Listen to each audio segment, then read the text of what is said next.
The Galactic Council chamber buzzed with its usual hum of activity. A wide array of alien species filled the hall, each representing one of the countless civilizations across the galaxy. Towering insectoids, sleek reptilians, and bulbous creatures with bioluminescent skin all sat in their respective seats, united under the banner of galactic peace, or so it seemed. At the far end of the chamber, Earth's lone representative, Ambassador Riley Stanton, stood tall. Humanity was the youngest species to join the council and had quickly earned a reputation for being resourceful, unpredictable, and, above all, fiercely determined. The betrayal had come without warning. The humans, unaware of the hidden schemes, had been pouring resources into the council's projects, offering their technology and even military support to galactic initiatives. All the while, the council was plotting. They had seen the humans as a threat, a species too clever, too resilient. It was a dangerous mix they feared might disrupt the delicate balance of power among the older, more established races. So, they made a decision. They would strip Earth of its military capabilities. In secret, they devised a plan to disable human defenses, leaving them vulnerable to the merciless raiders who prowled the outer fringes of the galaxy. The Council believed it was a necessary evil. If Earth was weakened, they would fall in line and become subservient, just like many others before them. But they had underestimated humanity. As the votes were cast and the betrayal finalized in a secret meeting, the council members believed the humans were none the wiser. They had ensured that no word of their plan would leak out. But, unknown to them, humanity had been listening. Through their unmatched cyber warfare capabilities, the humans had intercepted every transmission, decoded every hidden message. They knew exactly what was coming. Ambassador Stanton stood in the chamber, waiting for his moment to speak. The other ambassadors shifted nervously in their seats. Something was off. The humans were supposed to be retreating, bowing their heads in defeat, but instead, their envoy was here, confident and composed. "The Earth representative has the floor," intoned the council speaker, a serpentine creature with a voice that dripped like oil. Stanton stepped forward, locking eyes with each of the species that had voted for humanity's downfall. "I know what you've done," he began, his voice calm but firm. His words echoed through the hall like a seismic tremor. "We know everything." A ripple of unease spread through the chamber. The reptilian delegate to his left hissed in disbelief, while the others exchanged nervous glances. "We gave you our trust. We offered you our hand in peace," Stanton continued, "and you betrayed us. You planned to leave us defenseless, to be slaughtered by those who prey on the weak.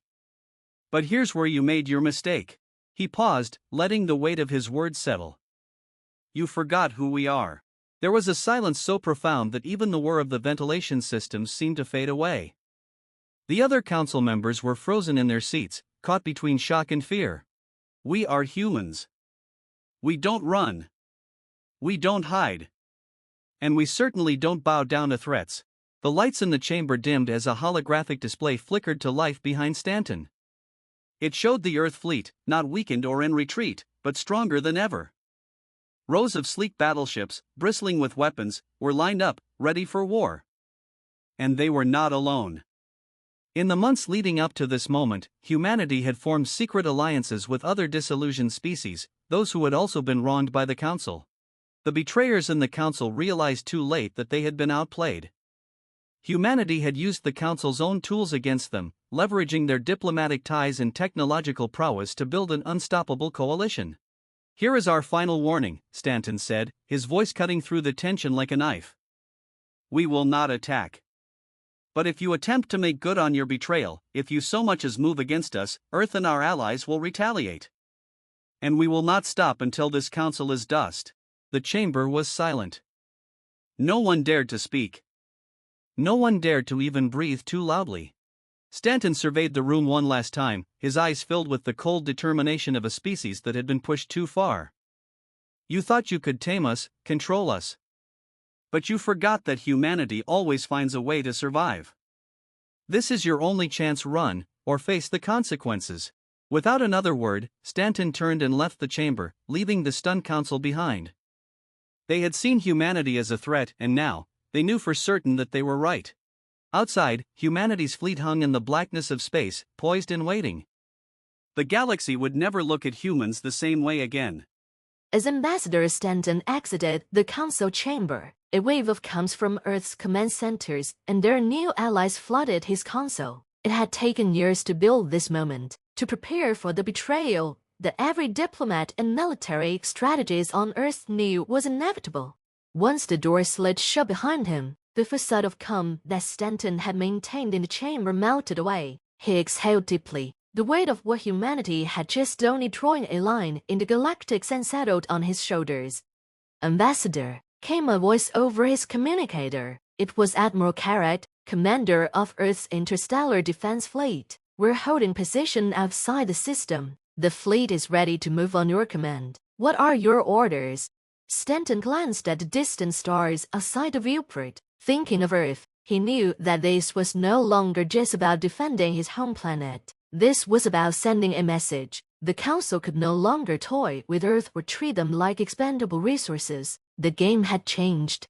"Hold formation, Admiral," Stanton replied. "We sent our warning. Now we see if they have the sense to heed it." Back in the Council chamber, chaos erupted. The betrayal had been laid bare. Council members whispered frantically among themselves, trying to gauge the next move. The Speaker, visibly shaken by Stanton's words, rapped his staff on the ground to restore order. They were not supposed to know. His ambassador outer of the Zeva Consortium, his bulbous eyes wide with panic. "How did they find out?" "It doesn't matter how they found out," replied another delegate. Ambassador Zell of the Rinthians, a race known for their cold logic and ruthlessness. "The question is, what do we do now?" "Attack them," a voice shouted from the upper tiers. "We cannot let them think they can dictate terms to us and bring the wrath of their fleet upon us," countered Ambassador Yella of the Thalzek Union. "Their ships are more advanced than we realized. If we provoke them now, it could mean the end of us." The chamber quieted at Yella's words. Fear spread across the faces of the delegates as they realized the precariousness of their situation. They had underestimated humanity's resourcefulness and resilience before, and now it seemed that mistake could cost them dearly. The Speaker, a towering figure of the Faralian species, whose serpentine form normally commanded respect, was visibly struggling to maintain control. "Enough," he bellowed, his voice amplified by the chamber's acoustics. "We must decide on a course of action." He paused, looking at the assembled delegates with steely eyes. "We cannot afford an all-out war with humanity. If we attack them now, their retaliation would cripple us. We must seek another way." Meanwhile, on Earth, the tension in the command center was palpable. The world's leaders, military chiefs, and top scientists were gathered, monitoring every second. President Evelyn Carter stood at the center of it all, her arms crossed as she watched the data streams from Stanton's diplomatic mission.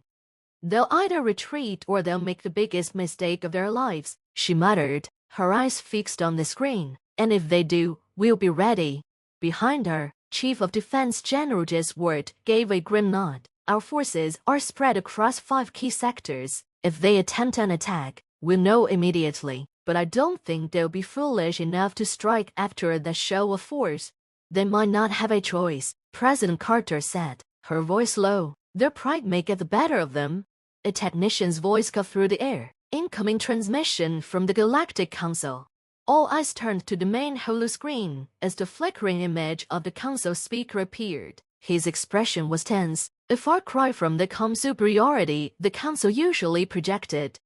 "Humans," the speaker began, his voice strained. "We have received your message. The Galactic Council seeks to avoid unnecessary conflict." There was a collective sigh of relief in the command center, but President Carter remained stoic. "He's not done," she murmured. "We acknowledge that there has been a misunderstanding," the speaker continued, choosing his words carefully. "In the interest of galactic peace, the Council is willing to open negotiations to resolve this matter without further escalation." Stanton's voice crackled over the line from the diplomatic ship. "What are your terms, Speaker?" The speaker hesitated, knowing that he had little leverage. "We will retract the proposal to limit Earth's military capabilities and lift any restrictions placed on your fleet. In return, we ask that Earth refrains from any hostile actions against Council members." Stanton exchanged a glance with his team. It was as if in offer, a desperate attempt to avoid confrontation, while still clinging to some semblance of authority. But it was a start. "That's a good first step, Speaker," Stanton replied calmly. "But Earth will require more assurances. We want a formal agreement guaranteeing our sovereignty, with the understanding that any future attempts to undermine or weaken us will result in immediate and direct retaliation." The speaker's eyes narrowed, but he knew they had no choice. "Very well," he said through gritted teeth. "We will draft the necessary agreements." Stanton gave a small, satisfied nod. "We will await your transmission." The connection cut off, and Stanton exhaled slowly, his hands shaking slightly as the adrenaline began to wear off. "That was close," he muttered to himself. Back on Earth, President Carter allowed herself the smallest of smiles. "They blinked," she said, her voice laced with quiet triumph. "They thought they could break us, but we've just shown the galaxy who we are." General Ward grinned. "I don't think they'll ever make that mistake again."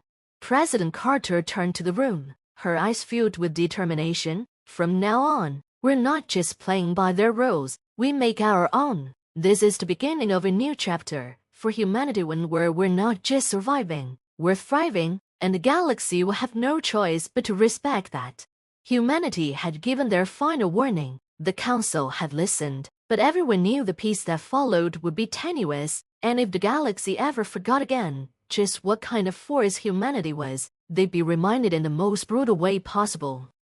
The Galactic Council, reeling from its diplomatic defeat, entered a period of uneasy quiet. Official transmissions continued between Earth's leadership and the Council, hammering out the details of the new treaty. Humanity's demands were strict but fair: sovereignty, security, and respect. Behind the scenes, however, a darker truth loomed. Many on the Council were not content to leave things as they were. Whispers of revenge, secret coalitions, and plans to reclaim their lost power echoed in the shadows.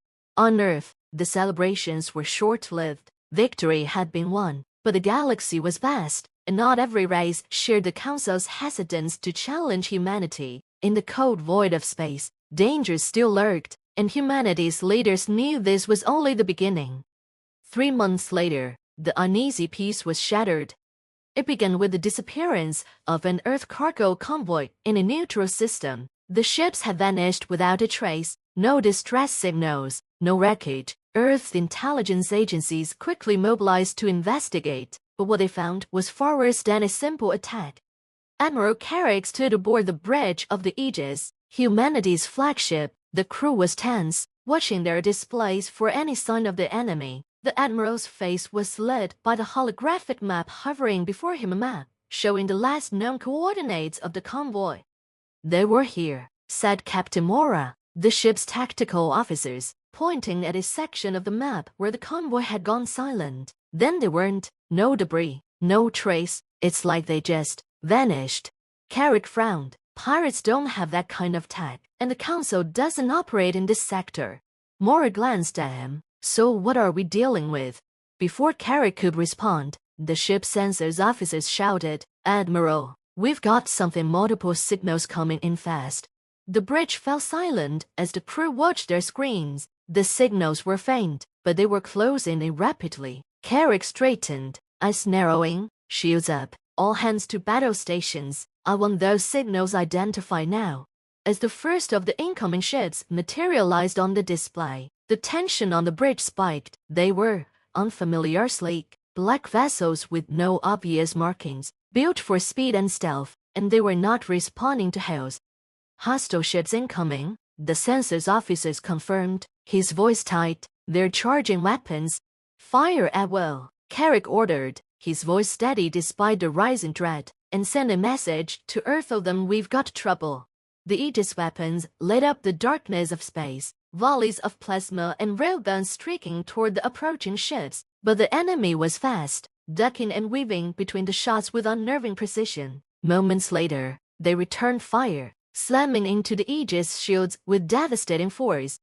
On Earth, the call came through the highest levels of command. President Carter stood with her advisors in the war room, watching the footage streaming in from the Aegis combat cameras. It was the first time humanity had encountered these ships. But one thing was clear, they were highly advanced and highly dangerous.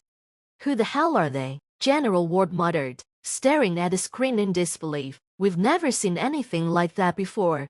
They're not council ships, Carter said, her mind racing. Could they be part of a rogue faction? Someone outside the established alliances? Ward shook his head. We would have seen something like this coming. These ships are too advanced to be random pirates. Someone's been building this fleet in secret. Carter's jaw clenched. We need answers, now. Back in space, a battle raged on. The Aegis held its ground, but it was taking heavy damage. Carrick watched as the enemy ships darted around his fleet, cutting through the smaller vessels with deadly precision. The Aegis fired back with everything it had, but it wasn't enough. Shields at 40%, Mora reported grimly. We can't keep this up much longer. Carrick gripped the edge of the command console. We need to get out of here. Flotty jumped to the nearest secure sector. The ship shuddered as another barrage slammed into it. The lights flickered, alarms blaring across the bridge. Admiral, jump calculations are ready. The navigation officers called out. But we're not going to make it without losing some of the fleet. Carrick glanced at the display, watching as more of their ships were picked off one by one. It was a bitter choice, but there was no other option. If they didn't escape now, the entire fleet would be lost. Initiate jump, he ordered. All surviving ships, fall back and jump to the designated coordinates. In the blink of an eye, the Aegis and the remaining ships vanished into the void, leaving the wreckage of their fallen comrades behind. The enemy ships did not pursue, simply vanishing into the darkness once more. Hours later, at a secure station, on the edge of the Sol system, Carrick stood before a council of Earth's top military leaders. President Carter sat at the head of the table, her expression grim as she listened to the admiral's debriefing. We were outmatched, Madam President, Carrick said, his voice heavy with frustration. These ships are unlike anything we've seen. They were faster, more maneuverable, and they hit harder than anything we've faced before. And they didn't chase us. It's like they wanted us to leave. General Ward frowned. You think it was a warning? Carrick nodded. That's my guess. They could have wiped us out if they wanted to, but they didn't. They let us go. Carter leaned forward, her eyes narrowing. Who are they, and what do they want? We don't know yet, Carrick admitted, but whoever they are, they've been planning this for a long time. They knew exactly where to strike, and they knew we wouldn't be ready. Silence hung over the room as the implications sank in. Humanity was no longer facing just political machinations or council betrayals. This was something far more dangerous, an enemy lurking in the shadows, waiting to strike when the time was right.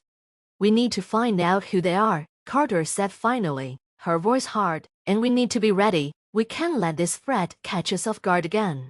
General Ward nodded. We'll double our patrols along the border systems, and I'll have our intelligence units working overtime to track down any leads on these ships.